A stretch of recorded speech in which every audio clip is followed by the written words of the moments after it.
Assalamualaikum warahmatullahi wabarakatuh and a very good morning to all. Yeah, thank you so much for joining us for our second series of Industry and Academia Synergy webinar focusing on industrial hygiene subject matter. So we are this morning very grateful, yeah, and we are very honored to have our invited speaker. Iaitu sekejap ya, Puan TS Masfarita Mustaffa.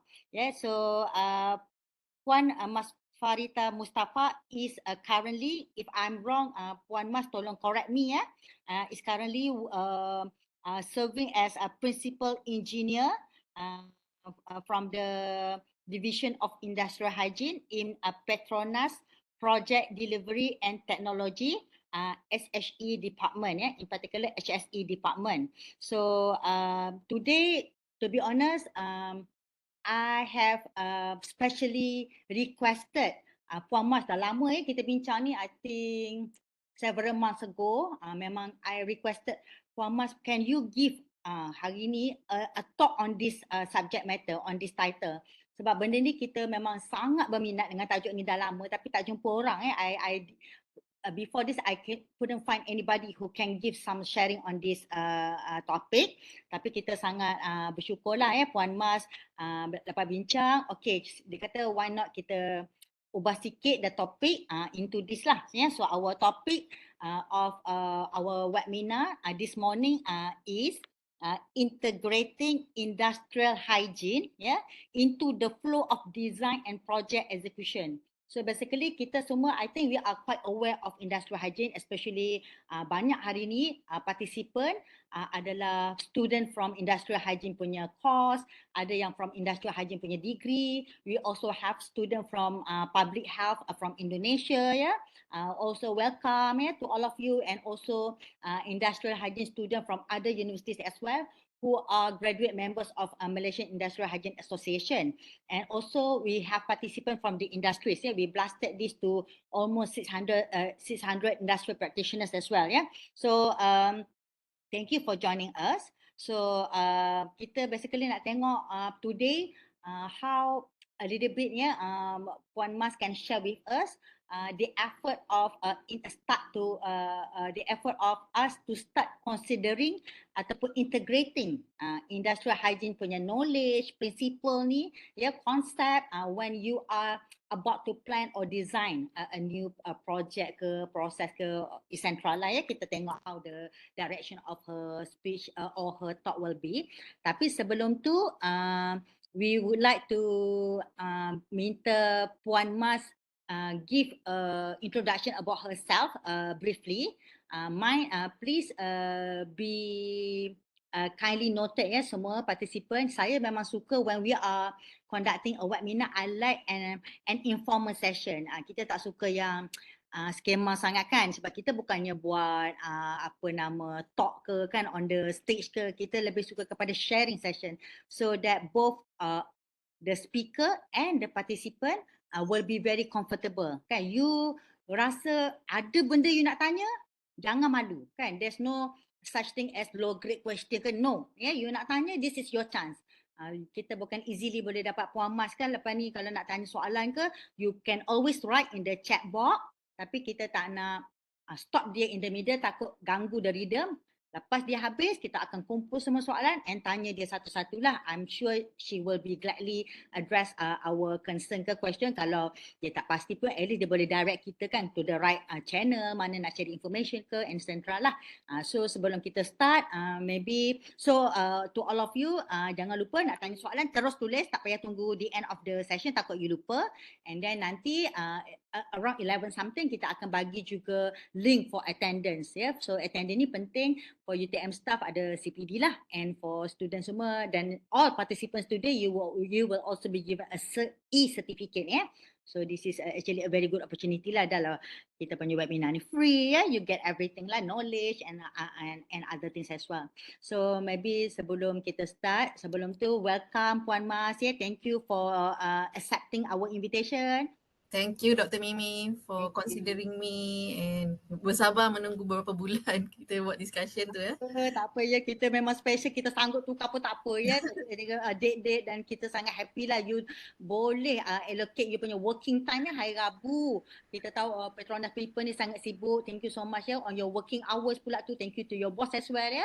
So before that kita nak minta Puan Mas sebab you macam kita cakap dengan you tadi, most of our participant ni adalah university student. Ya, undergrad, ada yang daripada engineering background, ada yang daripada public health, ada yang memang daripada industrial hygiene. So maybe you boleh introduce us a bit, nak bagi motivasi lah to the students, a little bit on your education background. You habis sekolah SPM tahun berapa ya, then you belajar degree, which area, which university, and then after you grad, straight away work with Petronas ke, a little bit of your working experience until now. Okay, please, Puan Mas. Alright, thank you Dr. Mimi. Basically saya tak adalah cemerlang sangat dia punya background, but basically I'm just like you. I'm a chemical engineering graduate from UTP. So I am aligned with all the engineering terms and design and you know apa AutoCAD, masa zaman dulu kita belajar AutoCAD kan, ICs kan.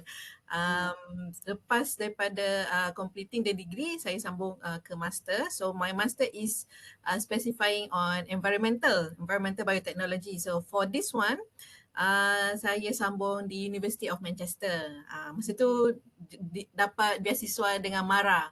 So masa degree tu dekat UTP beasiswa dengan GPA.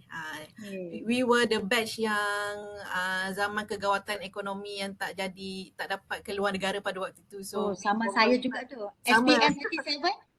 Batch sama. Lebih kurang Betul lah tu sama lah. So you went for your dekat UK Manchester tu for your master? Master, ya. Okay. So lepas A-level yang tak sempat habis, sambung terus ke BEng dekat UTP. So tapi pada waktu tu masih bermotivasi nak belajar kan. Betul. We tried lah ada means of beasiswa yang lain. So try dengan MARA pula. So MARA pun dapat semuanya kelulusan yang agak okey sajalah dan melepasi tahap piawaian semua beasiswa dan the university tu kan. So alhamdulillah lah. So my motivation was only to see the world konon. So macam tu, and then pada waktu tu baru bekerja setahun macam tu lah dengan company yang sama masa kita buat LI dekat industri kan. So selepas dapat offer scholarship, so saya habiskan masa 1 tahun di sana dan kemudian saya dapat interview dengan Petronas. So which banyak kali dah saya apply, memang tak dapat. Tak tahu kenapa pada waktu last kali tu saya doa, saya cakap kalau tak dapat Petronas kali ni tak apalah, memang bukan rezeki. So lepas so you applied several times several times, banyak kali juga lah. Nak motivate student, jangan putus asa kalau first time tak dapat Ya, betul. Okay. So at least paling last tu kalau tak dapat saya okay lah tawakal dan move on lah kepada kerja lain. So finally masa yang last kali yang masih belajar lagi, masa di UK lagi, interview di London. So interview Petronas ni berbeza sikit. Interview dia macam dia tak tanya soalan teknikal. Dia tanya soalan yang working saya dengar. Psychometric type, yang pendapat type. Dia tak ada langsung apa tu chemical engineering, what can you apply? Tak adalah tanya mass balance ke, tak adalah. Tak ada. So currently they call it competency behavior interview ke. So capability behavior interview. So currently jenis interview lebih kurang yang 20 tahun dulu, sekarang ni dia panggil CBI. So dia lebih nak menilai kita punya kendiri, dalaman kita. So sesiapa yang masuk ke dalam interview tu dengan cara nak tunjukkan dia punya kepandaian teknikal, semua fail. So Petronas punya tips lah. Saya dah dengar juga dulu student share zaman dululah three stages of interview. Zaman dulu Petronas buat yang pertama mungkin dia tanya teknikal, tapi towards the end when they really narrowing tu, dia akan terus tanya benda yang more like attribute yang lain lah, bukan yang teknikal langsung kan, macam how with other people, problem solving kan, benda-benda macam tu.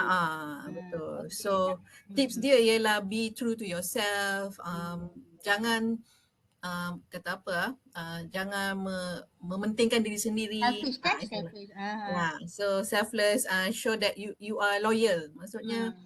whatever it is, you ada kawan you and you try to bring up everybody together. So benda-benda basic macam gitu saja. So tak perlu tunjukkan yang kepandaian kita excellent, the first in everything that you do, tak perlu pun.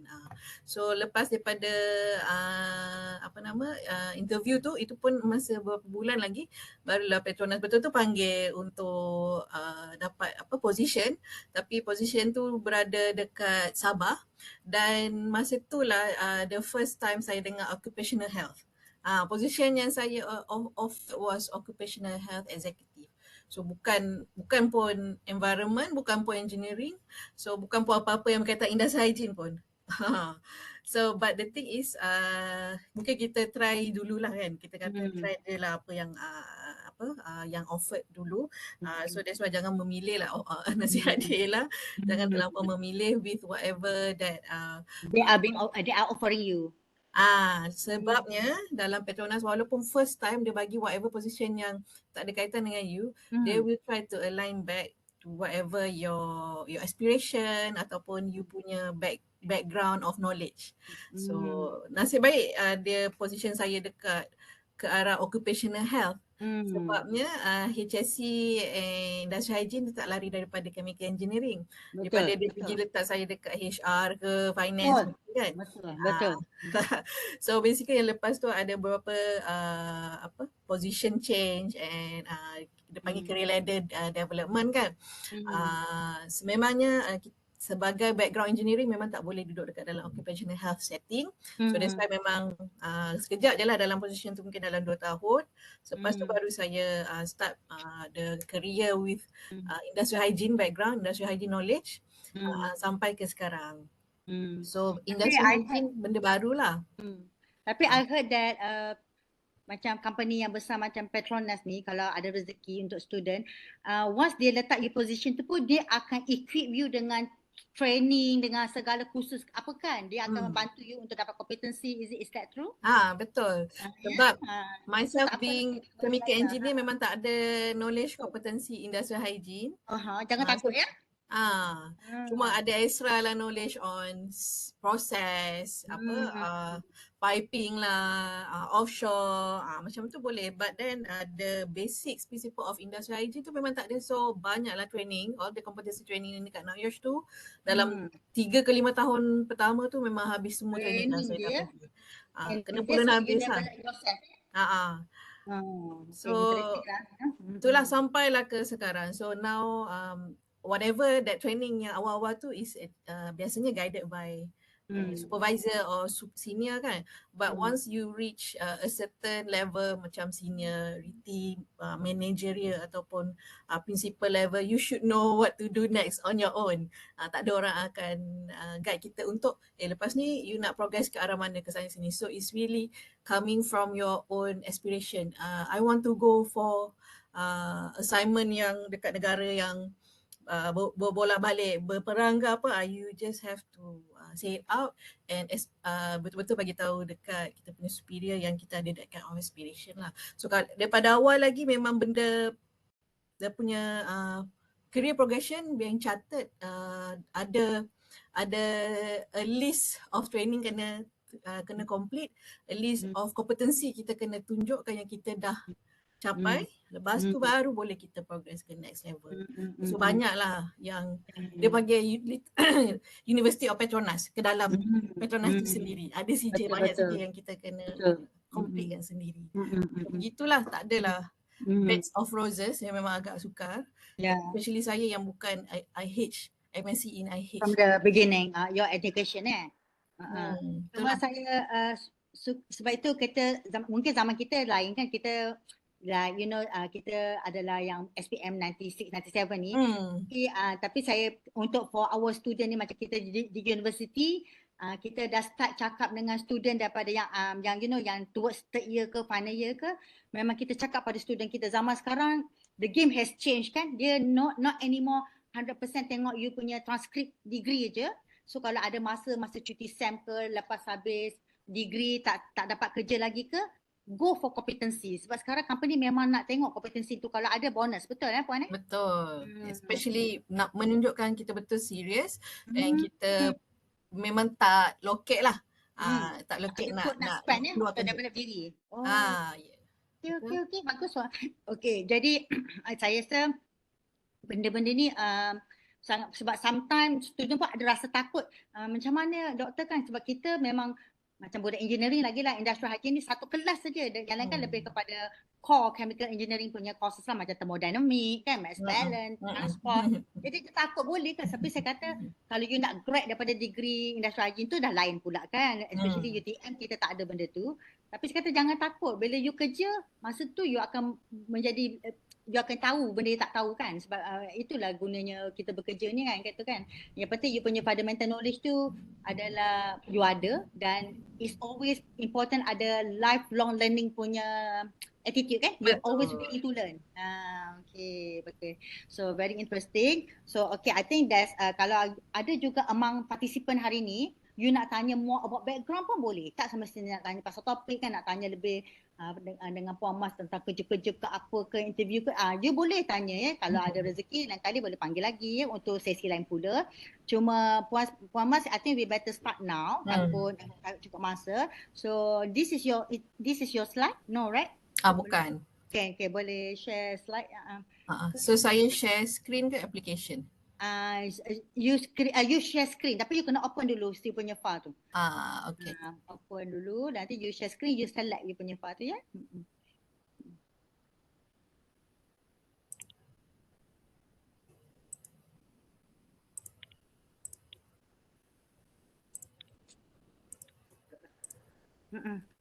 Boleh nampak? Sekejap. Boleh nampak, cuma enlarge it macam okay, perfect, cantik. Okay, Puan Mas. Okay, please ya. Okay, yes. Alright. So, okay, bolehlah saya start sekarang ni. Okay, yang ini selepas saya tekan next boleh nampak Boleh.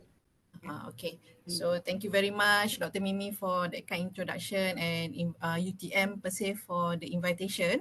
So just daripada dah bercerita about background tadi dengan Dr. Mimi, so basically saya ada tulis jugalah some background from professional point of view lah. Basically currently I am serving as a principal industrial hygiene with technical delivery, health safety environment, PDNT ni maksudnya PETRONAS, Delivery and Technology.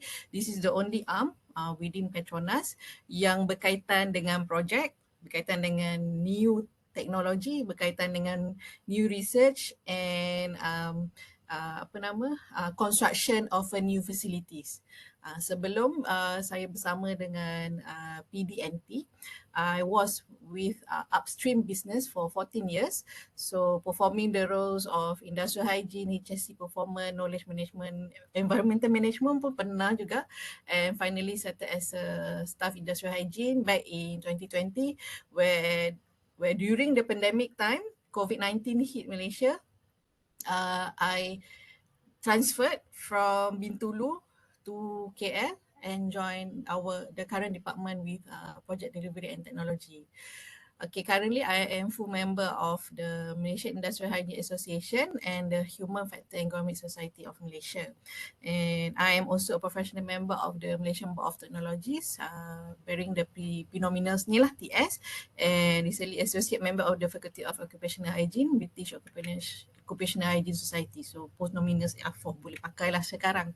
Alright, basically since doktor sebut banyak student yang dah pandai about industrial hygiene, so saya punya slide ni mungkin boleh laju sikit lah. Outline of the presentation ada 3 parts. Part 1, industrial hygiene behind the scene. I plan it to be part 2, industrial hygiene in an enterprise setting, and part 3, executing the job itself. So hopefully before 12 boleh complete, and maybe ada 20 minutes macam tu for Q&A. So I have a little acknowledgement to the first one, Samantha Corner, President-elect of IOHA, which actually she is my friend and she shared with me some of her insight from her previous slides. So I actually adopted some of her slides into my presentation lah. And acknowledgement to my executive industrial hygiene, Mr. Iqbal, who is making the slide presentation very nice and very creatively outlined like you're saying now. Okay. So moving on into part one, which I think most of you are very familiar with, the basic principles of industrial hygiene. So kalau kita masuk kelas, you will learn about principles of industrial hygiene from anticipating, recognizing, evaluate, control, confirm or recover kan. So tak perlu kita nak terlampau detail on this one. So with anticipation, we are able to imagine or expect what potential hazards associated with a certain business, activities or processes. So anticipation is something that you must have some knowledge about, and with that knowledge you can anticipate what type of hazards that can come up from the activity. So this one is actually before identification, before recognizing the hazard itself. So that is why it is called anticipate, the step number one. So step number two, recognize. Recognize is similar to identification. So kalau if you are looking into safety perspective, their process, their principles starts with identification, then baru evaluation. Kan high right kan, hazard identification, risk assessment and risk control, high right. So they started with recognition or identification first. But for IH, the special part or the special power that an IH has is the power of anticipation. So I cannot express this stressful enough. So I actually banyak repeat dalam slide nanti ni lah.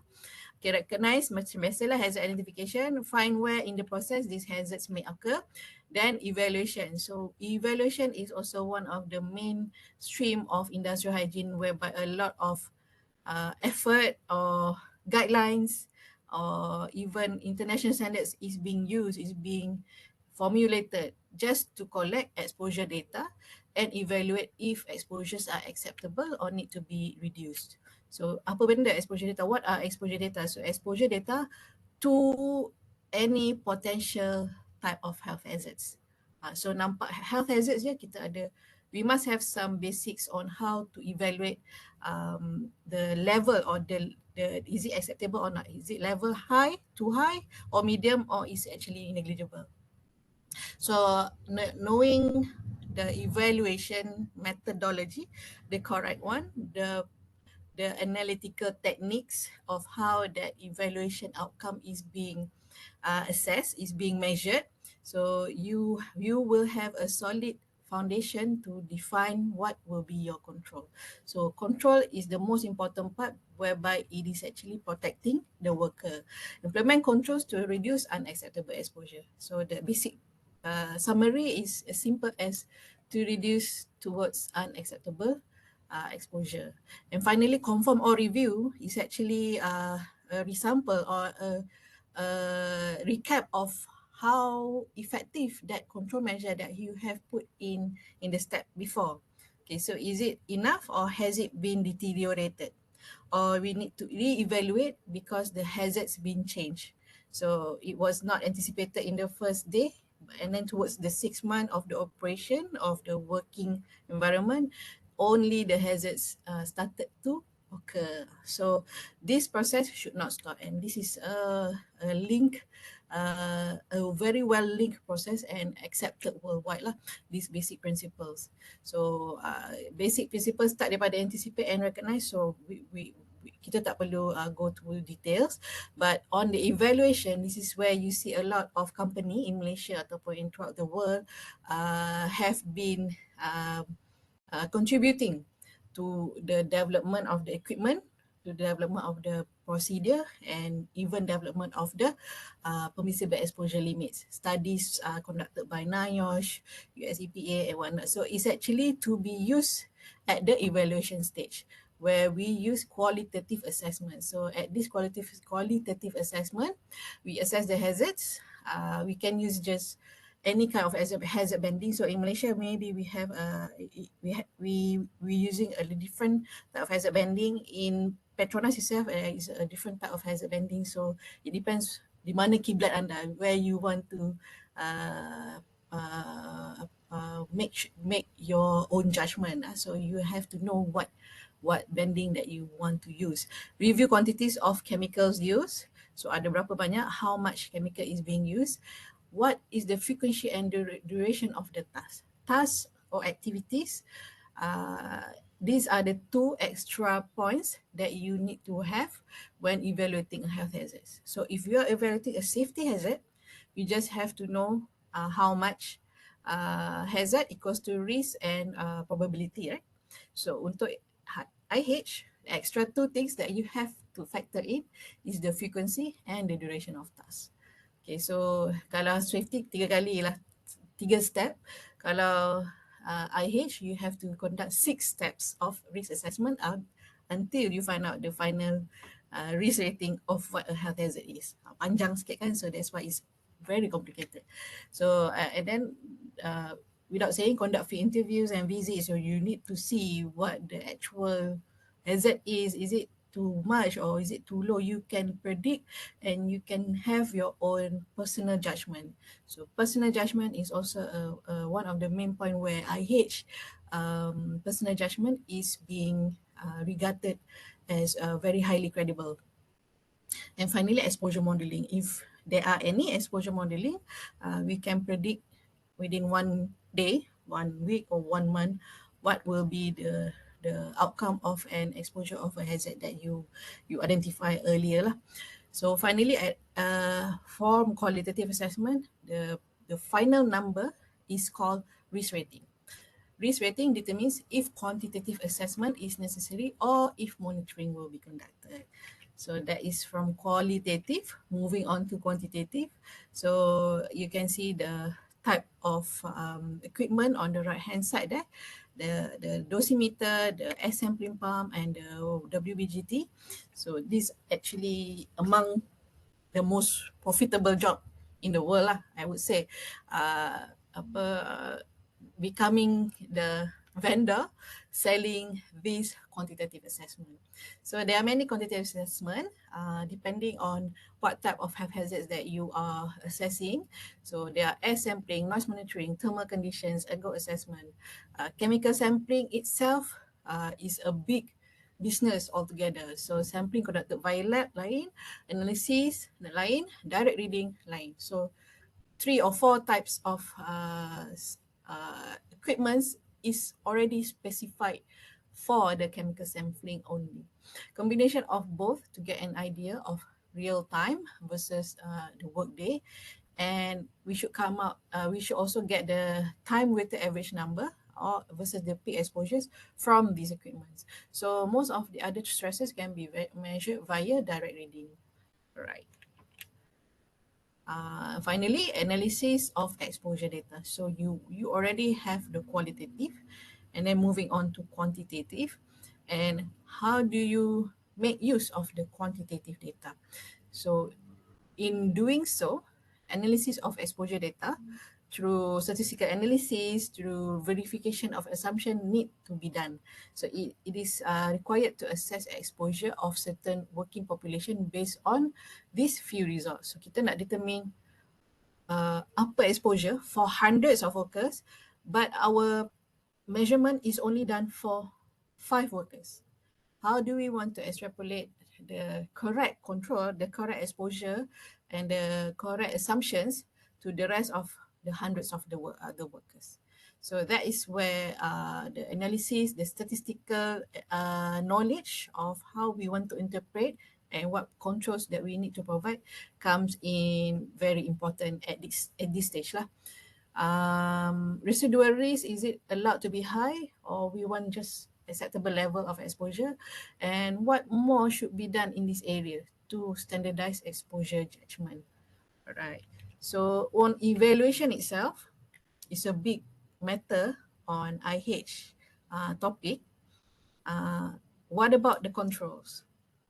So anticipate identify or recognize, evaluate is already a 3 steps of the basic principles of industrial hygiene. And now the most important part that we want to implement is the control, which is protecting the worker. Protecting the worker from the anticipated health hazards from reaching them. So examples of control measures are for chemicals. We try to substitute all the CMRs, carcinogenic, mutagenic, and reprotoxic chemicals containing product for safer alternative. So in a way, there is also a term, CVHC, chemicals of very high concerns. So basically, if we came in design and in our day-to-day review of our project, so if we come across a chemical that were to be brought in by the consultant, the vendors, or the contractor, contains any one of the CMR or the CVHC that falls under the CVHC hazard banding, uh, the current step, the correct step, and the current way that we are doing it is we are putting a stop to it, and we request further justification, and we request request them to provide to change it to a safer alternative, if any. So bila berjumpa je dengan this kind of chemicals, panjang sikit lah kerja kita sebab macam-macam kita nak kena justify, we have to debate, we have to meet, we have to bring out some scientific data. They have, the contractor have to bring out their own scientific data, and we have to use our IH knowledge on this, from these basic principles to counter their proposal. So we have, this is the point where design and HSE must meet a balance in the middle. So how much HSE do we want to compromise, or how much the design we want to be gold plated? So a lot of people is saying that PETRONAS is having a gold plated procedure. Gold plated tu maksudnya the we just, even though it's not required, we just want it to be there for for the benefit of our own kepuasan, they say, but that is supposedly not true. Petronas doesn't really want to go for gold plated unless it is really necessary. So we are actually open for any justification. If it is too much to control, why do we need to put that in the first place? So kalau kita boleh control up to a point where it's being balanced, it's not too much, and it's actually allowing the process, allowing the business to grow, it is very much better. So other controls dekat sini, you can see local exhaust ventilation for chemical handling or enclosure for noisy processes. We some of the administrative review and revise work procedures to reduce this exposure and implement PPE such as respirator, clothing, and earplugs. Okay, so yang ini in Malaysia we depended on the hierarchy of control concept lah. Alright, so that is on part 1 of setting the basic principles of industrial hygiene. So in part 2, industrial hygiene in an enterprise setting. So what does it mean enterprise? So kita dah ada that basic knowledge of what an industrial hygienist should do. So how do we want to influence the business owner, our bosses, the CEOs, the board of directors, of why we need to invest $3 million of mercury removal unit on this platform for this 10 number of workers.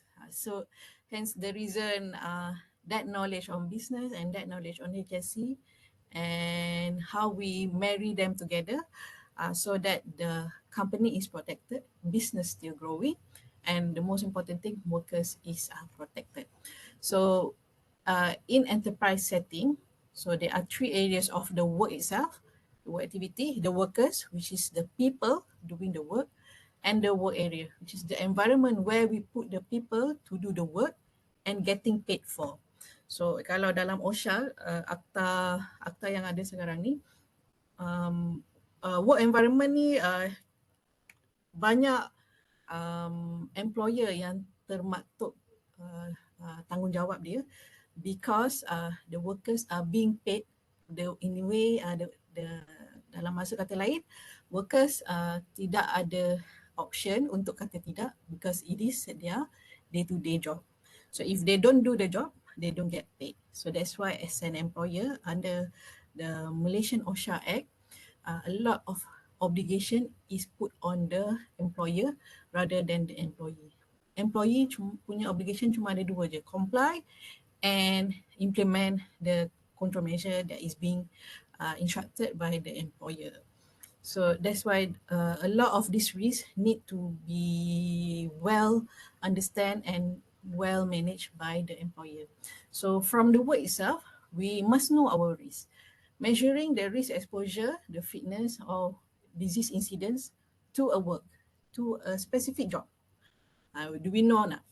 Characterizing demographics such as aging workforce and other demographics in Malaysia yang that I can say quite rampant is that difference in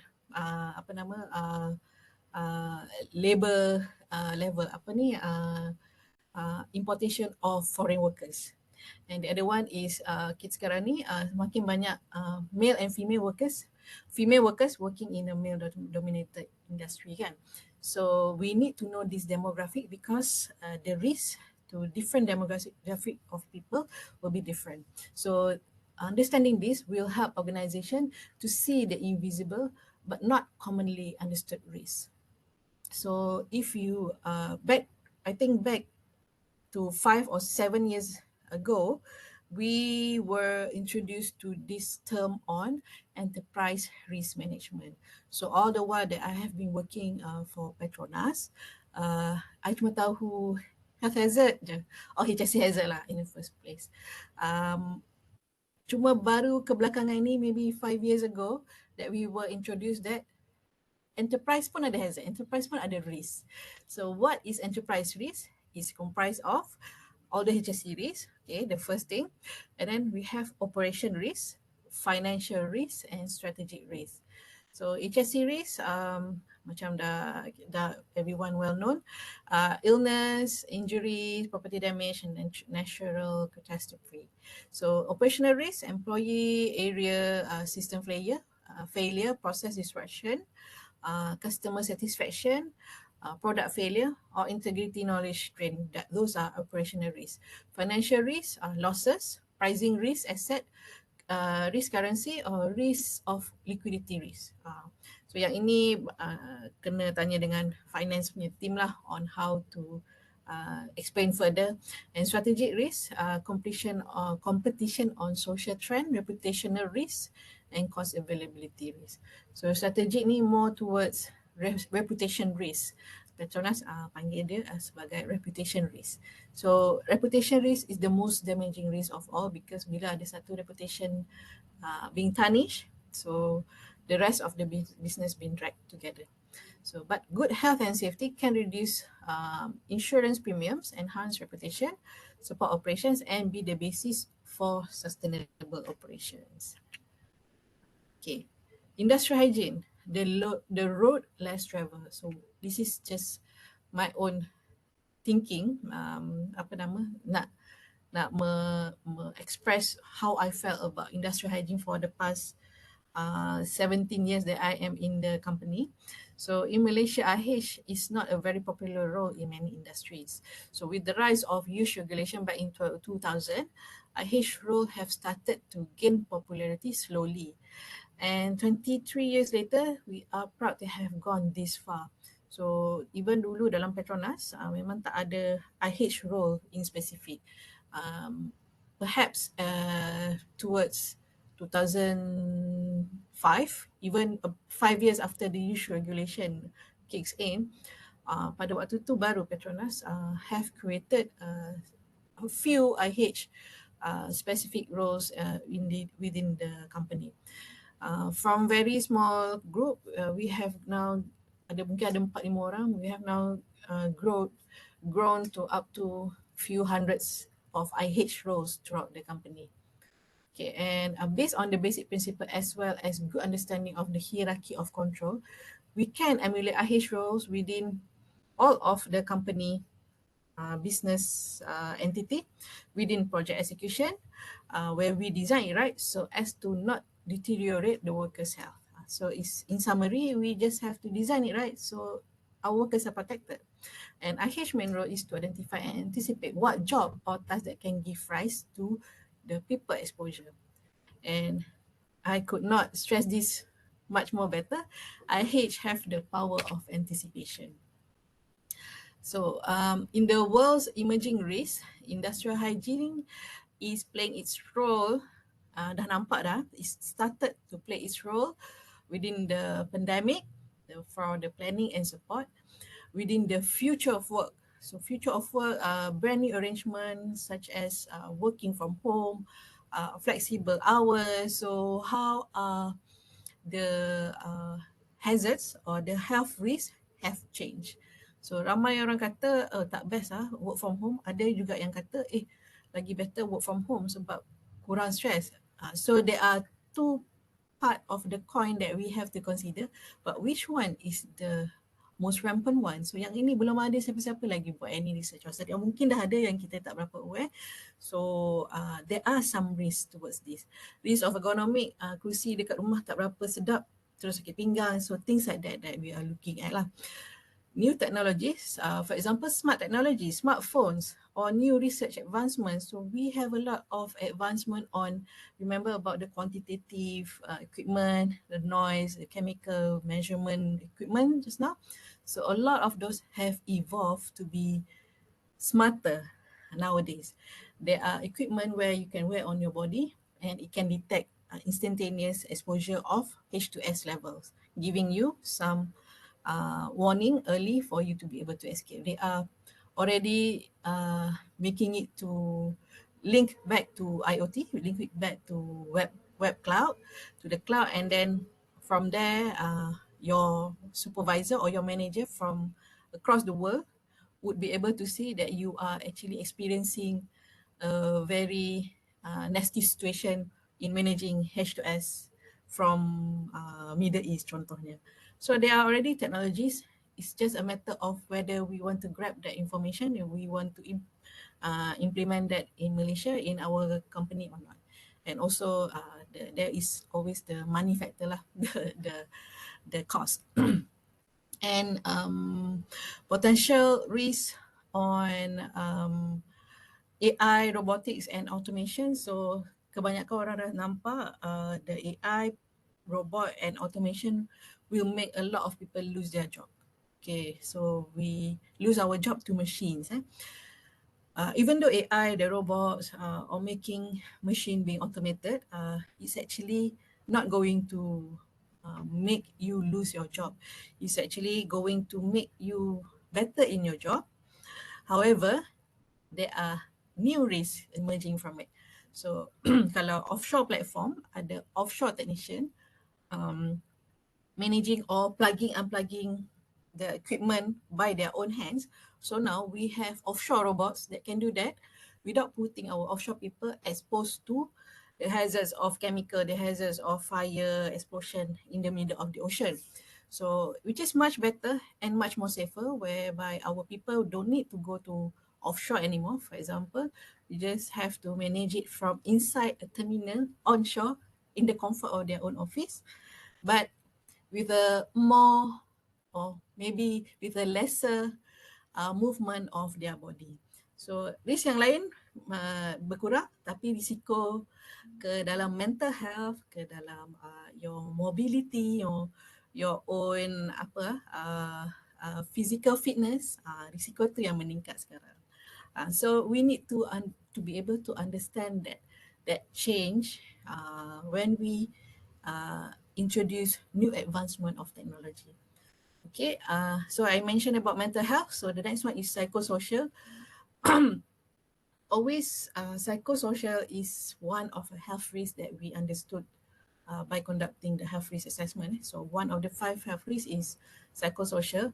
However, it is not so clear, even myself and until now, or maybe 1 or 2 years ago, how is it that we conduct a good risk assessment and what controls shall be put for psychosocial hazard.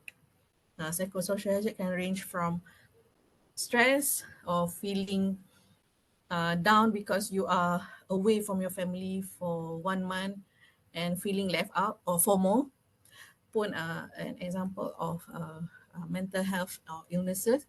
So it started from FOMO, dia emerge dia berkumpul, dia jadi sangat uncontrollable up to a point where you rasa you nak melepaskan diri, you just nak let it everything go sampai ke peringkat self destruction. That is not good. So this is among the emerging risks that IH also have some insights or roles in it lah. ESG, so everyone is talking about sustainability effort nowadays. So we have to terpaksa, we have to jog, or we have to run along the other industry, the other ESG ESG core values tu, to see where we can fit in. So report and building socially sustainable program. Yeah.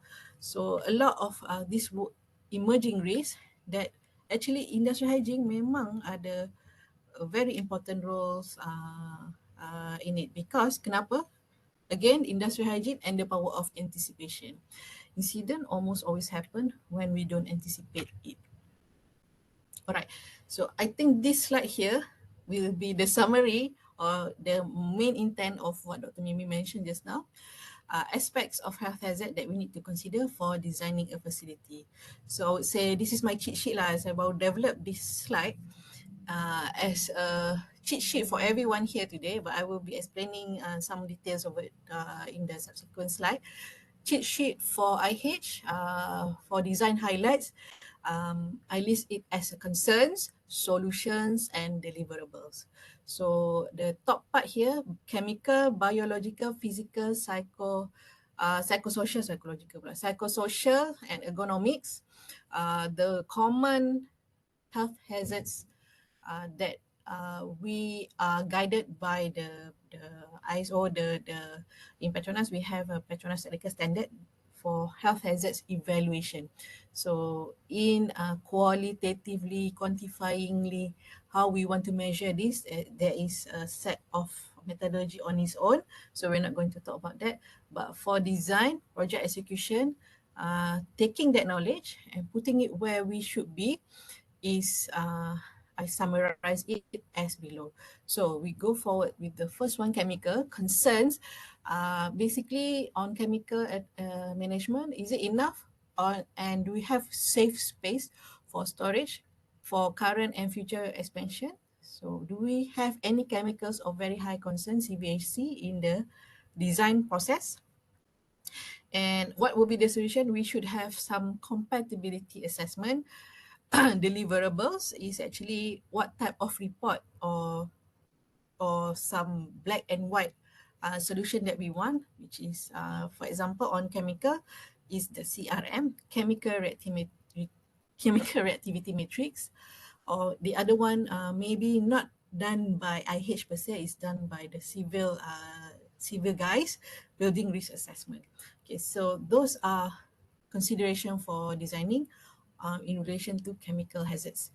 On biological, concerns are on indoor air, ventilation design, and activities from research and studies. So indoor air lah, basically biological, right, where you have exposure to particulates, inhalable, respirable, thoracic, or even you have some new technology that were brought in from other countries and you want to try emulate it in your lab, and that lab is emitting some biological dust everywhere. So hence the biological indoor air ventilation is among the concerns that I detected for this kind of consideration. So solution there is HVAC, a good design of a HVAC, and understand what are the biological hazards from fungus, bacteria that is being used under study. So there are some fungus or bacteria that is irritant or sensitizes to human health that we did not know. Actually bakteria ni macam biasa, tak ada apa-apa masalah kalau kita pegang, but it's actually giving some sensitizing effect to your respirable duct. So the type of deliverables that we need to consider from this is adequate HVAC design. So HVAC design ada dua perkara lah, designed by a professional engineer and the conduct of the acceptance test is to be validated by the professional engineer. So design and be validated. So two part of the HVAC. Physical hazards from noise, from radiation exposure, and from heat exposure. So solution, how we want to give a sound solution and controls for these three hazards.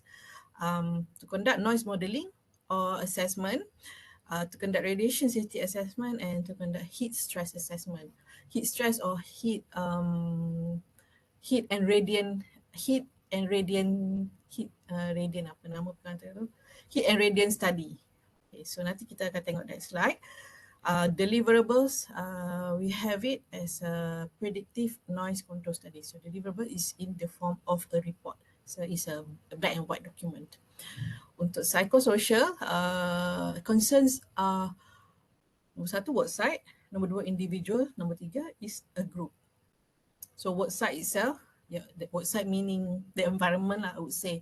Pressure from your boss, pressure from your organization for you to conduct the work quickly, because we need to adhere to the timeline, to the cost and whatnot, but jeopardizing the HSC. Pressure on the individual.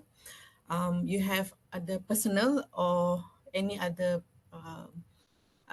risk from outside from your family, things that we do not know, that doesn't even relate to the working environment, and from a group. So group ni mungkin ada clashes between ethnic or even between department or even macam daripada top management with frontliners, contractor dengan bos-bos.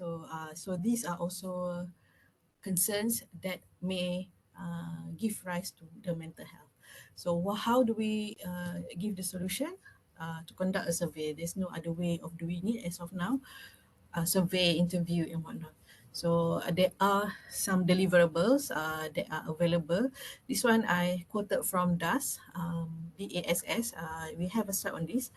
That is a validated methodology from Kementerian Kesihatan. In PETRONAS, we are using a similar but not quite the same checklist, but I would prefer to mention DAS for this slide lah. Finally, on ergonomics, in relation to human limitation of conducting the work. So we only have two hands, 2 feet, one body, and we only can move 180. Your hand can only move like this, not like this, or not like this. So how do we want to provide the solution? We need to have a safe and human-centric design. So how we do this is through conduct of human factor engineering assessment. Okay, the cheat sheet. So moving on to some description of these cheat sheets is in relation, the first one is on chemicals. So why chemical is one of the most important. So these two are the examples that I quoted from 2015 Tianjin explosion and Beirut explosion. So if you can read, you can just Google this. You can read there. It is concluded that explosion occurred after a highly flammable chemical, nitrocotton, had been allowed to dry out and self-ignite in its barrel, setting fire to other nearby chemicals such as ammonium nitrate. And the bottom one, ammonium nitrate, commonly used to make fertilizers and explosives, arrived in Beirut, which has been improperly stored in a port warehouse for 6 years. So chemical design aspect, the most important part is on the chemical reactivity and compatibility. Hence the reason why I mentioned about chemical reactivity matrix. So we need to have enough safe space for storage for now, for current and future expansion. So always the future expansion part is being left out when we do the design of things. So while at it, so the characteristic that we should watch out for, pyrophoric low ignition point toxicity, and I did not mention about chemicals from process design. Yeah, I think I have it in here. This is from chemicals from process design. You guys are very very well aware from engineering point of view, and so you mix one chemical with another chemical, you get a substance, a new substance. So there are scenarios of an outcome of a process reaction. So I use the term CVHC and to try to emulate, these are the scenarios that you have to consider during your design. By doing this, you need to know, before doing this, you need to know the properties of that chemicals itself. So maybe a chemical A and chemical B, those both are non-CVHC. When you mix it together, the mixture is a non-CVHC. You're lucky. So there's nothing much that you need to put on the control. But chemical A, non-CVHC, chemical B is a CVHC. When you mix it, you got a CVHC.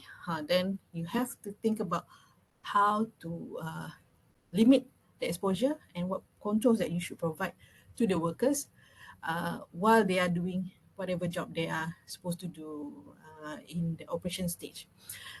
Sama macam bawah, CVHC plus CVHC dapat CVHC, or CVHC plus CVHC mungkin akan dapat non-CVHC. So that knowledge of the process is vital in the first place before you can decide what control and what method of decontamination, evacuation, or emergency type of controls that you should put in. So why is CVHC undesirable? Because it has adverse effects, environmental deterioration, and it can be highly explosive and flammable, so it's highly not safe. What example of health hazard from a CVHC? So I think dah mention that is those CMR, carcinogenic, mutagenic reproduction toxicity. And if you can look up to ICOP CHRA, you can find further examples of these health effects lah. On biological, I mentioned about the most common aspect of biological agent control is the ventilation. So indoor air ventilation are designed to provide, number one is comfort, number two is for prevention. So at comfort, at the right temperature and relative humidity, the worker feels comfortable, which can lead to good performance and productivity. So with prevention, spread of disease from droplets such as COVID-19 or any other diseases, or from very fine dust, example micro or nano-sized particles, or capturing, sensitizing, or toxic biological agents arising from newly explored technology research lab activities. So it prevents, if you have a good um, ventilation design such as below, this example of the how an indoor air should be designed in an office setting, in a lab setting. If you have it, if you have a good anticipation of risk, it will prevent the release or the exposure of these biological hazards to the workers. On the point of physical, which I mentioned just now, noisy equipment, ada tiga kan, physical tadi ada tiga, noisy, heat and radiation. So the first one is noisy equipment. How we go about to design noisy equipment. So consideration shall be made to assess possible use of low noise equipment towards achieving by quiet strategy. So in PETRONAS, we use the term of by quiet strategy, copy daripada UK lah, tak silapnya the term ni UK, ada one of the country strategy pun they use the term by quiet strategy. It's not a SOP, it's not an international convention apa-apa, but it's just a term that we just want to use, catchy term lah. Preference shall be given to inherent low noise design equipment and shall make an allowance to take into consideration noise level for the future equipment. So if you bring in one compressor of one pump already at 95 decibel, so what would you think if you want to expand the plant, you bring in another 95 decibel pump, put it right next to it, what would you think the noise level in future, 10 years down the road, would be? So that's the reason why at the start of the design stage, you need to find a pump that is not emitting 95. Find a pump as much as you can that is only emitting 85. Sebab susah kan nak cari. Okay lah 85 pun jadilah. So in PETRONAS, our design noise limit is regarded as 85 dBA. So we follow the DOSH NEL. Okay, and a lot of different disciplines is involved in this study and in this step. We have the acoustic design engineers. We need to have somebody who be able to conduct the modeling, the predictive noise control study, and we need some people to do the area noise measurement. So what were designed is what being delivered to the client. Okay, so that is on noisy. On radiation, so this radiation is a physical hazard. Radiation exposures arising from quality checking of piping, welding joints, type of testing, example as using X-ray, and there are some rare cases that the exposure comes from the radioactive source itself. So any source of alpha, beta, gamma emitters. So if you are familiar with NDT, non-destructive testing, this actually just purely quality checks of the piping, the welding joints. All of those is using radiation type of equipment. So that is one of the important anticipation step that the hazard we need to know is identified during hazard identification step. And the next one is we need to provide controls such as through measurements and monitoring.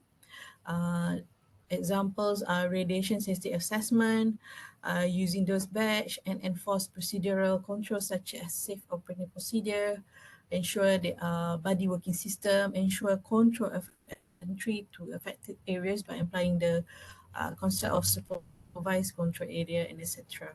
So details on radiation controls, you need to make reference to Atomic Energy Licensing Board.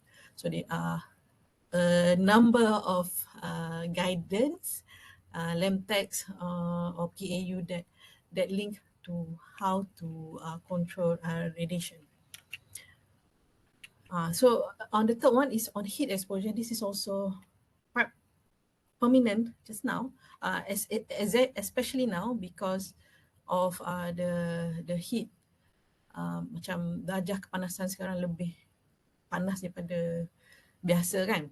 So on heat exposure, there's two part, which is design the equipment or designing the work environment and designing the work environment for the people while executing the job.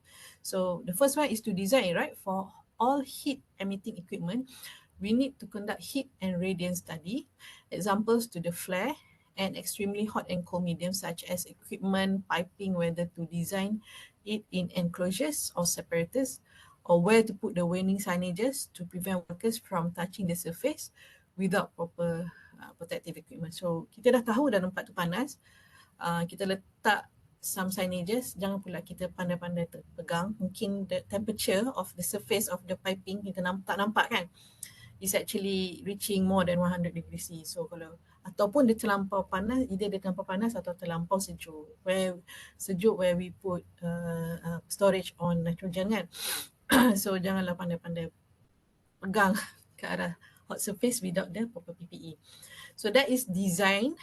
But how about working in hot environment? So this is the part where we need to know while executing the job, what do we anticipate our workers to wear, our workers to be exposed to, what will be their hydration level, what will be the current environmental condition of that day, because we always would make reference to the Middle East countries practices. So diorang memang Middle East countries, Qatar, Abu Dhabi, all the UAE countries memang been living with it day to day kan. So it's a very big issue for them. So we think kita patut ambil contoh lah apa praktis orang. So among the practice that I learned from them are administrative control to establishing work rest cycles, clothing attire recommendation, acclimatization guide, preparation for emergency situation and first aid measure.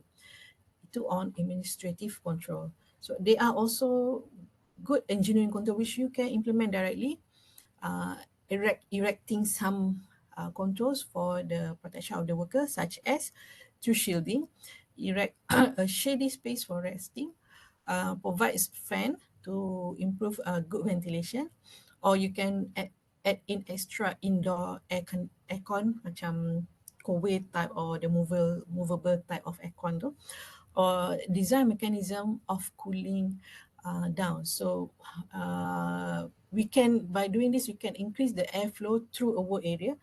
We can improve it such as with fans or air conditioning, just to help to increase the evaporation rate and cooling of the people. Okay, so kalau mungkin kita boleh design tingkap kipas, so ada some draft towards it, so dekat situlah baru kita position our people so that dia tak rasa terlampau panas sangat, mungkin dalam setting of a factory for example. And on psychological, so yang ini I put it as a why, how, when and who punya concept. So the big why is on the matter of psychological, it is a very subtle issue to anticipate and trying to provide controls at the design stage of a project. So kalau ditanya myself, I pun tak pandai nak bagi what control ataupun prevention that I should put in the design. There are no right or wrong method. Most basic type of assessment is through interview, gathering the outcome of the workers themselves.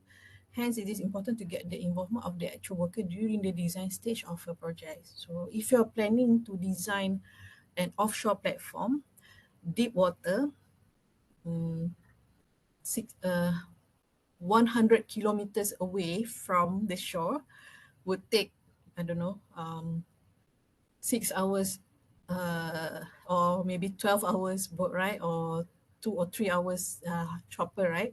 So you may be able to gauge there will be some psychological stress from that, from the traveling itself, from the isolation itself, and from the work expectation itself. So sebab it's a very well-known facts lah untuk offshore workers in example. But how about those yang onshore yang macam secluded in deep in the jungle, in the pipeline development project, and how would they feel if something happened to them? How would they be?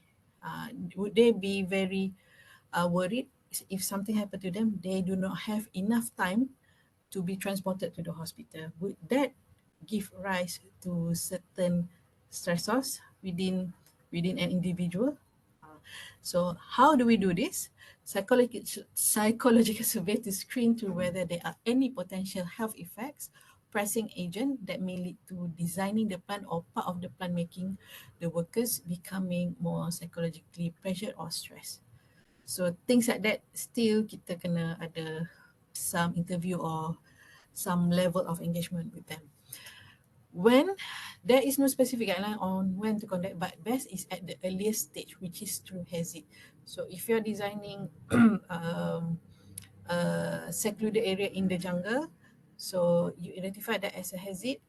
Is there any psychological impact from worries, from pressure of working too long time, 2 or 3 months away from family, and if happen nak travel ke bandar would take about 4 hours on 4-wheel, things like that.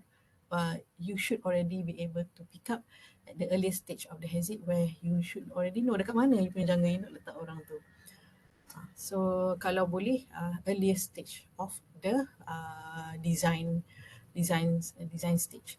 Who, if possible, call for the actual workers who needs to be doing the actual work, like during the construction of the project, or the actual worker from the client or company after the project has been handed over to them. So ada dua type of worker, our own worker, contractor worker, who is designing or helping to build the equipment or the building, and the worker who is going to be working there for a very long time, which is from the client side. Example of the DAS, which is Ujian Saringan Minda Sehat, Depression, Anxiety, Stress Scales. This link actually daripada Sabah, but there is actually a general DASS methodology available daripada Kementerian Kesihatan. Just Google it and you'll find it. It's something, it has a set of questionnaire that you have to answer. So yang ini is targeting individual. Okay, yang last. The final one on ergonomic. So a lot of people mention ergonomic is work and the natural law. How do we fit the work to the worker? Terbalik. Fit the work to the worker, right? So benefits of adopting good ergonomic strategies within an organization, it will give good safety performance, increase productivity and quality, lessen compensation costs, and good for business expansion and improve employee engagement. But it is the design and operationalizing all the relevant socio-technical processes is the most important part of it. Because if all elements are not designed to fit together, this may lead to safety, productivity, inefficiency, or quality problems. So all of this is called microergonomics. So microergonomics is another term altogether. Dia macam organizational ergonomics punya methodology lah. Understanding human factor and ergonomics. So if you are well aware about the three main domains of ergonomics defined by International Ergonomic Association, there are three: cognitive ergonomics, physical ergonomics, and organizational ergonomics. The one yang Dosh currently has is only addressing physical ergonomics. Dan yang buat era punya measurement tu is only on physical ergonomics, which is relating to human body responses towards physical and physiological work demands. But we in Malaysia, we don't have any guideline on mental processes affecting human interaction or even work design processes, team resource management, and other social technical systems. So to understand why people behave as they do, we need to understand the situation that they are in.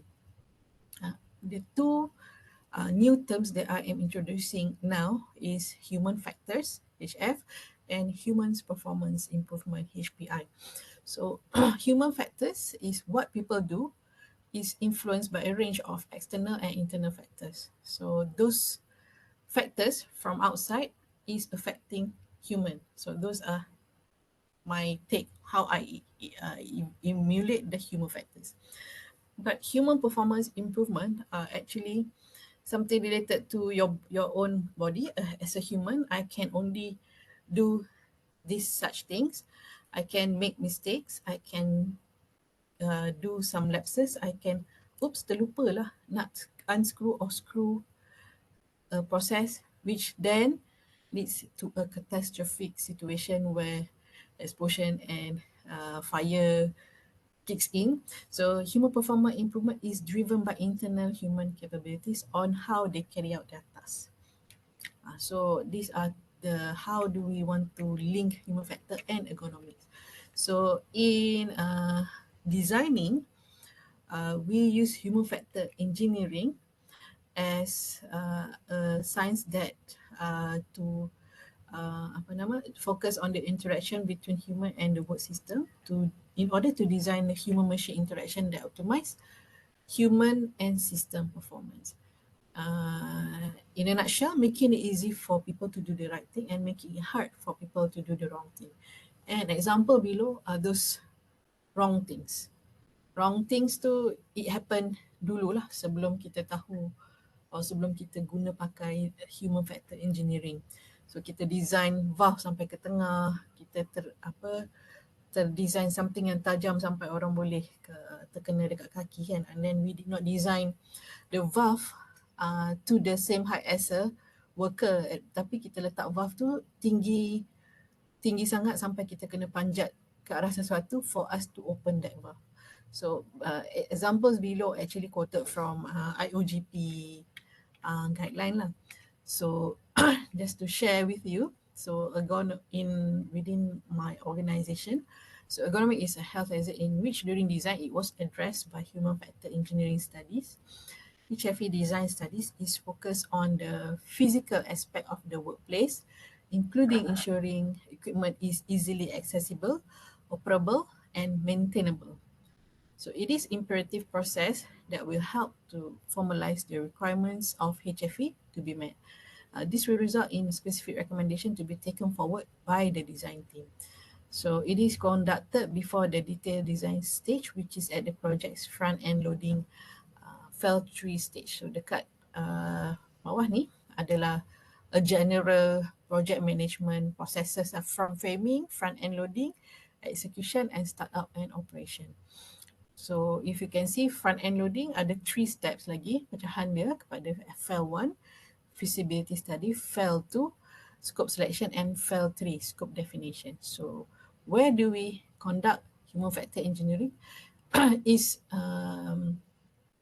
within FEL 3, but at the very start of the stage, which is there is a stage where we call HFE study just before the detailed design stage. So untuk explain about the project management ni terlampau detail lah. So we need another session for it, but basically is doing the right project on the left hand side, design it right, and execution and startup is doing the project right. So after we have a good design of everything, delivering it to the vendor to build this kind of plant, to build this kind of platform or this kind of pump, this specific shape of a building is being executed from towards the right hand side here doing the project right. So good design will yield a good project and a good operation, a safe and sustainable operation in the future. And okay, and this slide is explaining overall process on HFE itself. The HFE training modules that we have in-house is currently for 3 days. So I try to condense it in one slide. Just to share with you that in documenting and considering human-centric design, a set of activities is required to complete before the final design is approved. So a lot of stages that we need to go through in order to really derive to a very good design of a system, of a module, of a facility. So tak adalah tadi nampak macam ada valve terlampau tinggi sampai kita tak boleh capai tangan, valve tu design terbalik, ada design ke tengah, ke tepi. So we do not want that to happen. So a lot of steps here, HFE screening, HFE standard review, and human factor integration plan. So factors to be screened including task complexity, unique criticality, task frequency, novelty, design scope and known problem. So semua ni kita kena go through sampai dapat satu complete human factor engineering design report, design drawing tu. Okay. Right, so that concludes the part 2. So all the design and all the how to make it right for and safe for the people. So now executing the job itself. Kita dah ada the actual design, kita nak jadikan dia satu building, kita nak jadikan sebuah unit, sebuah alat atau sebuah facilities yang baru. So how does an IH fits in project execution pula?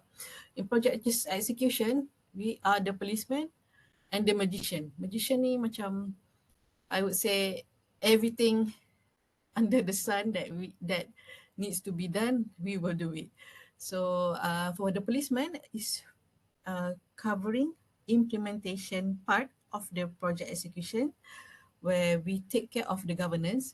Governance ni macam legal register, audits, MCF is minimum control framework for PETRONAS. So anything that doesn't completes the minimum control framework should not go through any place at all. So as a policeman, I need to ensure all of this is implemented. But as a magician, I need to be the one serving the clients. So as a policeman, I need to be the policeman lah. You must do this. If you're not doing it, I will punish you for it. So policeman. So magician is the one, is the opposite type, whereby I need to fulfill the requirement of the customer. So as a PTA, project technical authority, so I have to conduct HRA, line review, review HFE report, review hazard report, review noise study.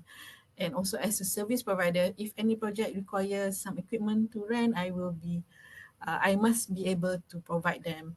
If they are looking for a technology that, let's say to measure heat stress, so I need to be able to provide them with the correct technology that they require. So on top of that, we need to maintain our internal competencies on HRA, CHRA, ergonomic risk assessment and whatnot. And by me, there are a lot of risk assessment to be done before starting with the project design. Design tu yang tadi. So design itself, there are a lot of risk assessment to be done. And one of it is HRA, health risk assessment. Objective is identification of health hazard in the workplace. The scope is a design and execution. And who do it? Itulah industrial hygienist kan. So for this is the only 100% total IH role is involved in it. HRA is the only one. So walaupun ada yang banyak yang lain, HZ, EHRA, EIA, you name it lah, banyak lah kat sini, ada lagi beratus-ratus. But there's one IH risk assessment that we will be 100% engrossed in it lah. Either we are the one who do it or we outsource it to a consultant, but we still be the one who review and endorse the report later. So on health risk assessment, I think you guys can go about making it somewhat equivalent to CHRA from DOSH. So whereby CHRA is only covering chemical. In HRA, we covers all the rest of the health hazard, the physical, ergonomic, biological, and psychosocial as well. So about the same methodology, it employs a qualitative approach, macam CHRA juga, but CHRA has a lot of definitive numbers from some research and studies, right? So dia ada hazard rating number semua tu, but this one tak ada. So untuk physical ergonomic, kita ada some template ataupun matrices that we have developed to assess noise contohnya, up to a point where we can determine the risk rating whether it's high, medium or low. So but the whole overall process of the HRA is almost similar to CHRA. Alright, so that is where IH will be 100% involved. So now on the other type of job, which is modeling and designing, IH role is only about 50%, I would say, where our role is to provide input towards the scope of work and ITB document, the contract document itself, towards the content and review of the deliverables. So lebih kurang back to my cheat sheet tadi. So on chemical and noise prevention, ergonomics, bioagents, or maybe kalau ada on psychosocial, we should put it somewhere. But very rarely I put in on the psychosocial punya scope of work lah, sebab tak tahu nak letak apa terms, you must conduct DAS ke apa tu macam dalam tu. But basically if the risk is high on psychosocial, then that is quite pertinent to be done. But basically in IH modeling and designing, these are the list of items that we need to put into the scope of work. So firstly, you must know what project it is. Is it just building an office or building a petrol station or building an offshore platform? So kalau building an offshore platform, the activity matrix, storage, CVAC and semua ni memang applicable lah. But if you are building an office macam yang tak ada storage of any chemicals yang hazardous, so you don't need to consider the reactivity matrix, any chemical storage, things like that. So you still need to know what the project is all about. Noise prevention is from the modeling report just now, predictive noise control study, and provide the design noise limit, and HFE studies for ergonomics, and what do we do for the air quality from the bioagents cheat sheet just now is LAV adequacy design check and HVAC design requirements. So we currently employ 10 liter per second per person for all of our HVAC design, which is equivalent about 8 change per hour. So this on HVAC is being taken care by our instrument team. So they will be describing it in more detail within their instrument SOW lah. But we provide them with that kind of requirement. So before COVID, there was no requirement on the 10 liter per second per person lah. This is the least role that IH played, which is within the review session and acceptance test. So basically in this role, we participate in the review session and we only highlight health concerns. So ada yang review session ada pelbagai jenis. So I just summarize it to become line department review. PDMS is Project Delivery Management Systems Review. So review yang PDMS ni ada 3 levels from 10%, 50% or 90%. Maksudnya 10% of design completion, 50% of design completion and 90% of design completion. So 10% tu baru sikit lah. You just have a black box and that's it. 50% is about 50% already confirmed, but 50% of the design is not yet confirmed. But at 90% of the design is already confirmed. You can only debate on the final 10%. So at 90%, banyak benda you dah tak boleh debate lagi, you dah tak boleh request for change here and there anymore because of one small change, the whole of the process will need to be recalculated, recalibrate, change again. So those doing engineering saja yang faham perkara ni, betul tak? Okay, and finally, when you have the final design, that means you already have a completed detailed design. You send it to the factory, you send it to the vendor, whoever is going to fabricate your asset or your module or your pump or equipment.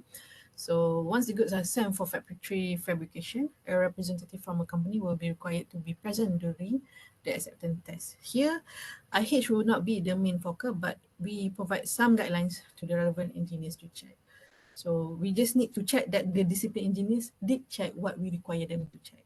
So gitulah perasaan dia as an IH at this stage of the project execution. Alright, so I think we are about on time and going about the last slide of today's presentation. So have we seen something similar like I have presented just now within Malaysia or within the industry lately? So I put here DOSH prevention through design, or the PTD term, that I think it was released 2 or 3 months ago on occupational noise, on ergonomic and on chemical. So the actual prevention through design, the actual techniques on how you design reducing noise exposure will be available in this YouTube link on ergonomics and on chemical as well.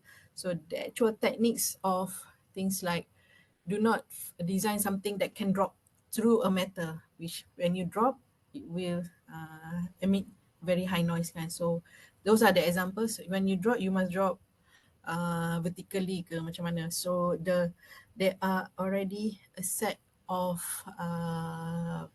prevention through design concepts that is already being spelled out in these 3 videos, which I do not want to express or repeat that anymore. You just can have a look at the video, you Google pun boleh, or you can go to DOSH YouTube channel, look out for the video on this. If you are interested to find out how to design noise, ergonomic and chemicals. But on the international stage, so I was back from a recent conference, and all I'm hearing from the presenters and from the delegates is SSBD. So I pun tak familiar apa SSBD ni. Oh, rupanya is actually safe and sustainable by design. Actually sama je macam yang the one DOSH have been trying to push forward, prevention through design. This is the terminology used by the UK, EU. A lot of initiatives have been put forward, and some of the links I put here, you can check it out later, is relating to safe and sustainable by design. So after you tengok DOSH punya videos, you should be able to go forward with roadmap and carcinogens. So CBHCs, what will be the substitution for asbestos contohnya. So maybe there are some answers from that link. Harmless is an initiative where advanced high aspect ratio and multi-component materials is being defined or redefined or defined by this EU project on lebih kurang macam roadmap to carcinogen to find a suitable substitution. Yeah, and there are some links from Human Factors and Ergonomic Society. This one is the International Society on Human Factor and Safe and Sustainable by Design. What is it? What is the initiative all about?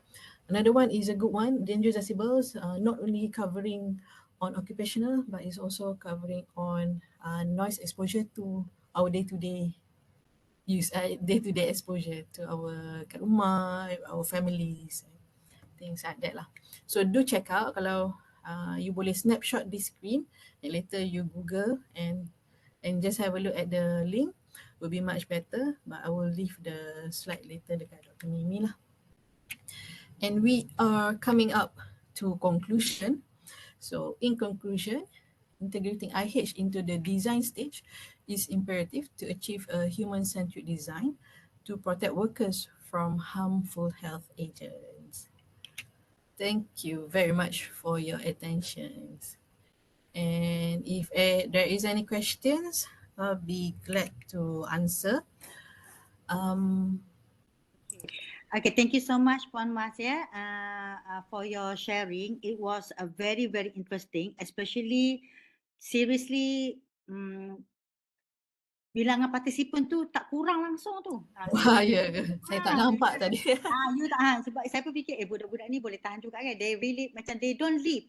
Cuma dia orang maybe tak tahu nak tanya soalan sangat ke, tapi saya akan tanya several question. Tapi I think dia sebab memang kita sebenarnya assignment pun ada tajuk-tajuk ni tu yang dia orang pun sangat fokus tu saya rasa kan. Jadi and especially when you highlighted on the kat mana IH tu dipanggil untuk bantu design punya team kan dekat 10% of the completion of the project activity. Ini something new. When you share something yang spesifik macam tu, kita really appreciate sebab especially bila research kita tengok benda-benda tu, kita tengok life cycle kan, proses life cycle kat mana kita nak masuk tu and so on. And one more yang kita interesting sangat, tak sangka yang maybe kita pun tak tahu everything kan under the sun. When you share the link yang rupanya DOS pun dah start, PTD saya dengar banyak kali tapi tak sangka dia particularly ada orang kata approach from the IH hazard punya concern kan, and then SSBD kan, yang tu new, safe and sustainable by design very interesting. I'm sure the student tak sabar nak tengok video yang you share, yang you dah bagi link tu. So nanti kita akan tengok. Cuma ada satu soalan sekejap sebelum tu. Okay, ada satu soalan daripada siapa ni, nanti saya minta tolong Fiza beritahu nama yang bertanya.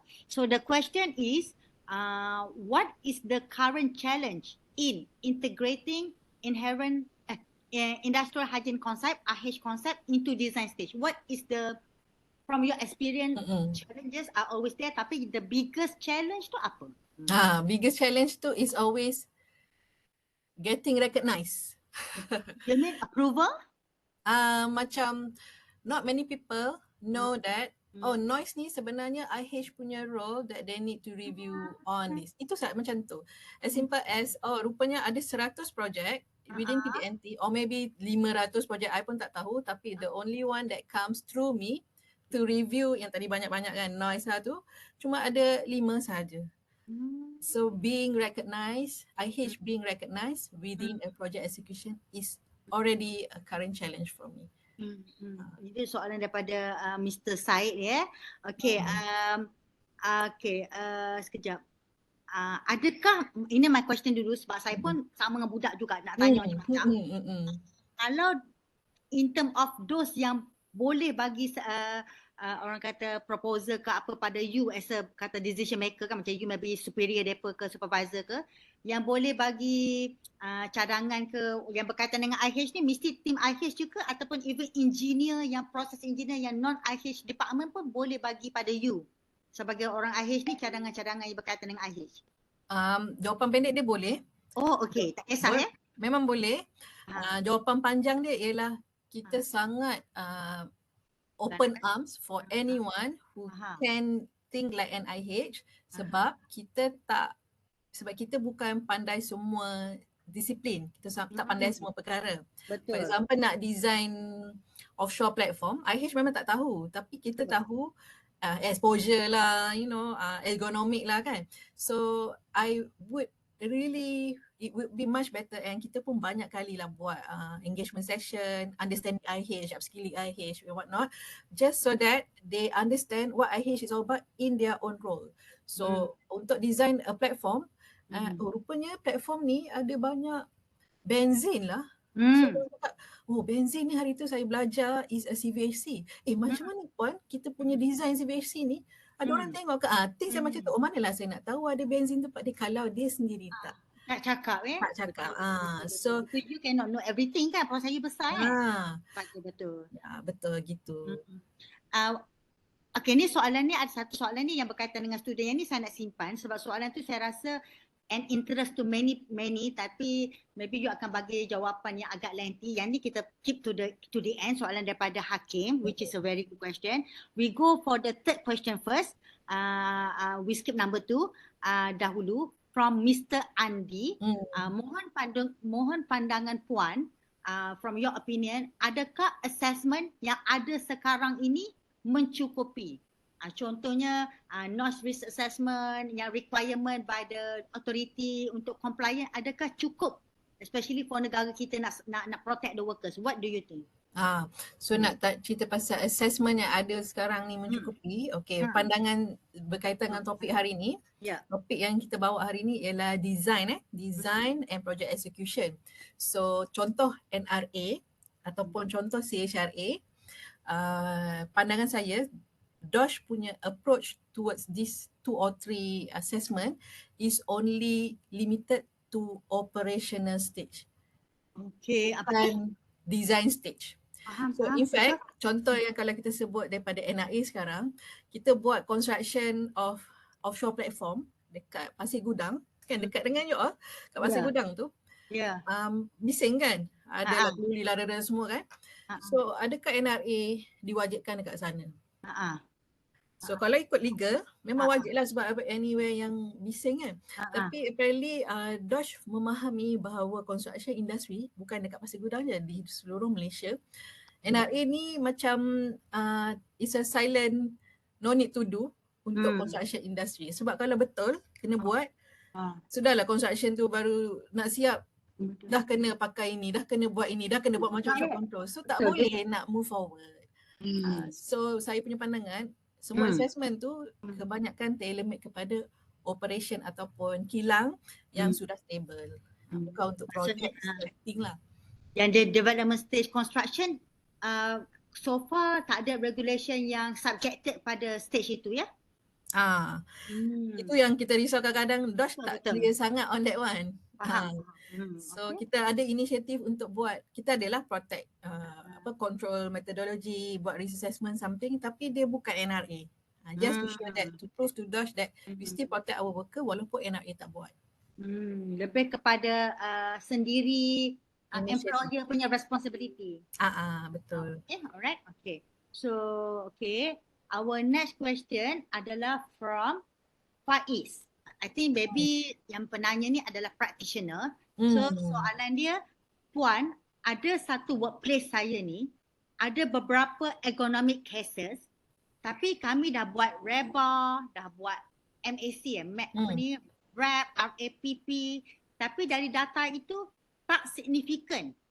Not significant enough data tu to suggest that work area tu can contribute to worker punya back pain issue. So macam mana, nak terima je data tu punya assessment ke, ataupun lebih baik mereka buat lagi assessment menggunakan method-method yang lain? Kalau kes macam ni, from your experience, apa sebenarnya company ni kena buat? Maybe ada complain kan daripada workers, tapi bila buat assessment resultnya tak alarming pun. Kalau kes macam ni apa yang orang kena buat? Betul.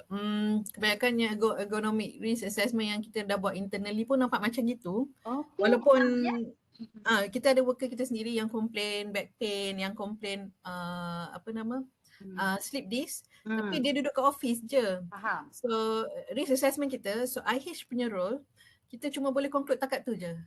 There is no clear link of his work to sleep disc contoh. So kita punya outcome will always be something like that. Then kita pass kepada occupational health doctor for him to do further justification whether he wants to try to link it ke ataupun dia ada external factor yang lain. Tapi as an IH, kita conduct je ikut MAC ke, ikut RIBA ke apa. Data daripada tu, kita provide actual outcome based on what our findings, our numbers, our facts and figures is actually boleh pakai sampai ke legal implication lah. Ke mahkamah lah in a way nak cakap kan. So maknanya SIH kita tak boleh lah beyond sangat sebab kita bukan medical background kan. Kita kena percaya dengan result kita tu. Kita terpulang pada company punya OHD lah kalau dia nak suggest something else ya. Macam tu ya. Okay, very nice punya new information kita dapat hari ni. So soalan yang seterusnya adalah daripada Muhammad Rahman ya. Muhammad Rahman ni our exchange student ya from Indonesia. Very active student ya. Okay, soalan dia adalah, is there any opportunity for international student ataupun non-Malaysian citizen, for example, to work at PETRONAS atau macam maybe kalau PETRONAS ni dengan Pertamina lain kan? Dia bukan satu company yang sama kan? Atau apa pendapat you kalau budak-budak daripada luar Malaysia boleh ke kerja di PETRONAS? Yang ni saya sini tak tahu. What is your answer? Saya pun nak tahu tak tahu. Bagus-bagus soalan ni, very good question. Thank you Rohman ya. Betul. Jawapan dia memang boleh. You can. But you try lah to apply on the PETRONAS website. Kalau if you are an experienced worker, will be much better. Experienced worker tu maksud 5 tahun ke 7 tahun lah. Sebab if you are coming in from a fresh grad background, there will be some priorities for Malaysian student ataupun scholars and whatnot lah. Tapi apa pun kita tak tahu rezeki kita. Cuba saja ya. Cuba saja. Tapi just nak answer on international non-Malaysian citizen memang ada. Kebanyakannya expatriates yang masuk actually experts. So you need to show that you are expert in some ways. Contoh, nak dapat expert punya title tu, cubalah you try to achieve one of the professional certification lah daripada IHA ke MIHA ke, you know. If you have that, at least there is a ticket for you to be considered to the next stage. Sebab persatuan tu adalah orang kata internationally recognized kan, walaupun dia grad mana pun kita tahu dia ada kompetensi tu, PETRONAS will recognize kan benda-benda macam tu. Okay, itu tips yang sangat bagus. Ataupun bak kata Puan Mas, kalau you datang after several years working in Indonesia, you will be treated as expert. Ada lagi banyak kelebihan lain kan daripada datang sebagai fresh graduate. Jadi mana-mana pun bagus juga Rahman ya, tak kisah you cuba je ya. Maybe you datang interview, people dah kenal you, sometimes itu pun bagus kan ya. Okay, thank you so much. Soalan yang seterusnya adalah daripada Faiz, like again, maybe Faiz yang sama tapi bagus ya Faiz. Okay, soalannya adalah, adakah investment, kalau company tu dia nak buat investment on IH ni, adakah worth untuk company, untuk management nak decide nak invest on IH? Tidakkah ini semua merupakan kos-kos tambahan ataupun additional cost yang menambahkan lagi operational cost? Ataupun memang IH ni sangat worth untuk every organisation to spend on. And what about for SME? Adakah worth to spend ataupun you know SME ni case dia susahkan bajet pun tak banyak. What is your comment on that? So bila cerita pasal cost ni, ada dua jenis lah. Kita tengok cost beli barang ataupun capital expenditure kan, equipment, atau the other one is cost manpower atau training kan.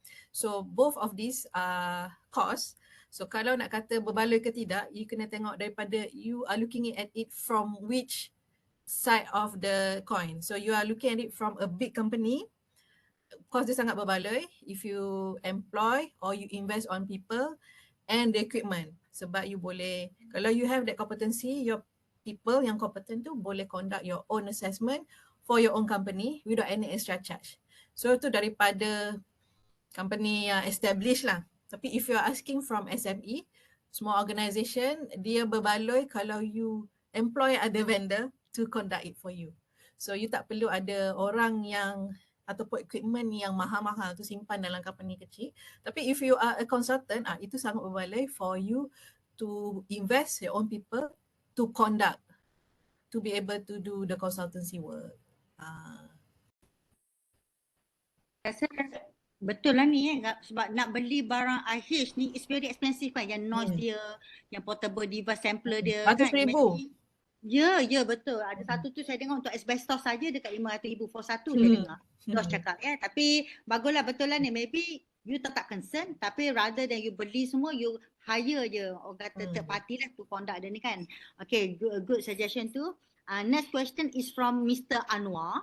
So dia punya soalan adalah based on your experience, okay, how to ensure that the IH in design tu adalah doable untuk construction. Sebab design kita boleh saja macam-macam kan. Tapi betul ke benda tu workable bila di-construct operable ke, macam mana you decide? Macam mana you nak link kedua tu? From the design to the operate. Yang itu tak ada cara lain lah, kita kena have some experience doing it beyond the shop floor itself. That's why kalau kita nak bagi recommendation, biasanya kalau kita tak ada experience kan, mesti semua orang kata apalah ni, kau tak pernah pergi offshore, tak pernah buat ni. So betul. That's the reason when you want to give some recommendation, kadang-kadang dia panggil gold plated tadi kan. Gold plated tu tak semestinya berlaku in design stage or construction stage. So we must be brave enough to say that okay lah, aku setuju, tak perlulah buat ni sampai 10 benda, kita buat 5 benda je, as long as our people is protected. You must be brave enough to be able to do that. In order to do that, you must have some experience. Tu tak boleh lari lah daripada situasi tu. And maybe in the beginning kalau tak ada experience, work dengan seniors ataupun boleh juga rujuk dengan company yang lebih established kan, yang ada IH. Betul. Okay, very good. And tadi kita kembali kepada soalan yang maybe banyak orang nak tahu, especially student yang belum bekerja lagi, yang masih tak habis pengajian. Soalan daripada Nur Hakim ya, Syahid. As a graduate student, what is the first step we should apply for ataupun we should go through kan, training ke apa kalau nak start career in IH? Kalau you boleh suggest yang mana dulu we should go for? So that thank you very much. It's a very good question. That is the question that I would really like to ask myself when I was at your age. So kalau saya boleh putar masa, saya nak tanya soalan tu juga. I wish somebody have advised me of what to do when I was younger lah, to become a successful IH ke, to become professional in IH ke apa kan. My first advice is pergi cari dekat MIHA. Kalau nak start dekat Malaysia lah kan, kalau kita dah start dekat Malaysia, dah bertapak sikit, look for MIHA punya competency ruler tu for CPIH tu. And betul-betul tengok dekat sana apa benda yang dia perlukan untuk dapatkan CPIH. Dia perlukan like 3 years experience ke, ada OTA, ada 5 type of OTA training. So jangan dengar orang lain cakap, just buka MIHA punya website and ada 5 training, go forward with that training first. Lepas tu baru ambil yang training yang lain-lain. Then bila you dah ada OTA tu, is bukan 1 5 OTA yang MIHA minta. So myself ada baru 2-3 OTA je. So saya sendiri macam agak lambat ataupun tak nak lah join, dah berapa tahun ni baru nak belajar, tak ada orang bagi tahu. Exactly the reason why I say somebody should have advised me. Before you should have already done this in your early stage of the career, bukannya pergi kompetensi kan. So bila actually OTA tu is a very good one sebab dia yang MIHA dah buat. Sebab dia lebih murah, conducted in Malaysia, in KL ke, dan dia ada some examination, certification which kalau you nak guna untuk your CV pun nanti is recognizable throughout worldwide.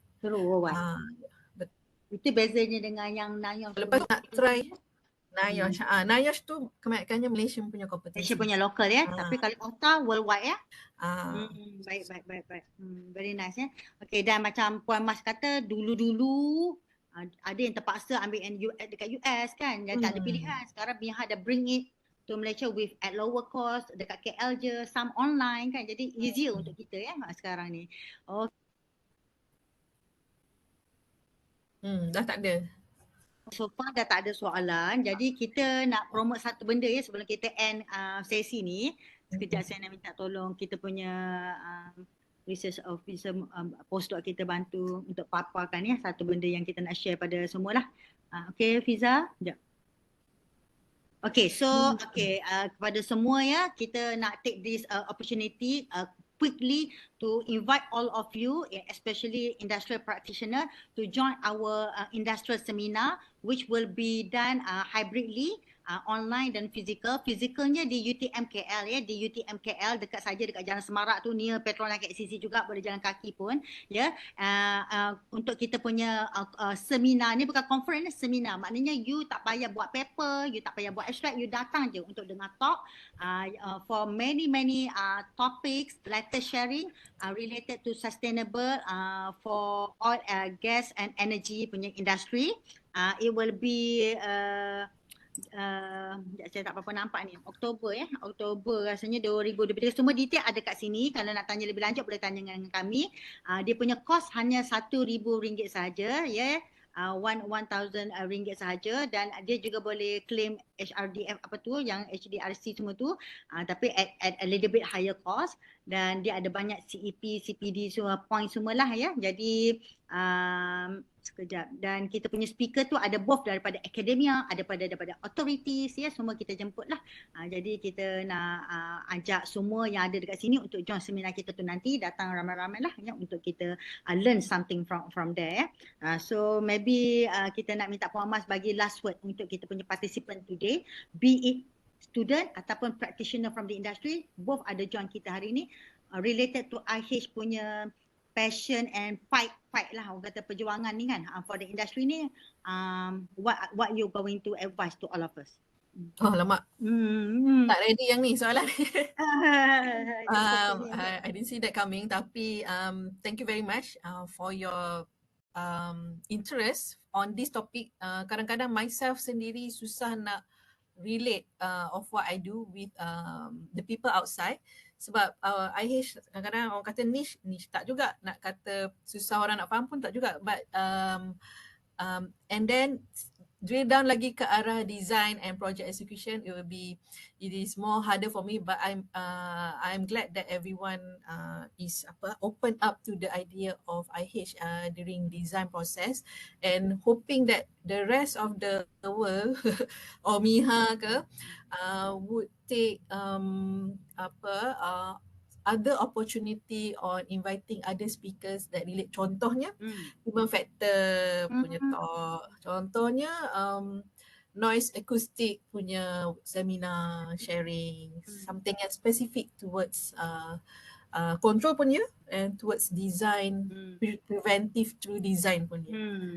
Maybe kita panggil industri untuk best practices kan, sharing best practices. Faham. Bagus tak dengar tu. Okey. Jadi tadi saya nampak, saya baru terperasan yang terima kasih ya Puan Mahani ya, spend masa dia nak join kita juga pagi ni. Dia ada bagi a very valuable suggestion juga. Kalau bagi fresh graduate especially, macam student kita tahun 4 yang ambil industrial hygiene yang tahun akhir ni, dia kata kalau you berminat into this career, you better apply for your certified professional industrial hygiene punya competency. Go through that betul-betul lepas grad, sebab you tengah fresh lagi in the studying mode. Before you start working memang akan busy lah. Studying tu akan jadi part time, which is very more challenging lah Tapi either way pun boleh ya, mana-mana kalau you nak start kerja dulu pun okay, maybe company bayar and so on lah. Okay, so sorry lah rumah saya ni tengah construction sikit, memang bising. Jadi maybe kita have to let Puan Mas go ya, dari pukul 12.30 ya, takut boleh cari ke apa. Okay, so thank you so much to all. And hopefully we can see all of you again in our next webinar series. Terima kasih ya, especially to Puan Mas. Terima kasih Puan Mas. Sama-sama. Thank you juga Dr. Mimi. Assalamualaikum semua.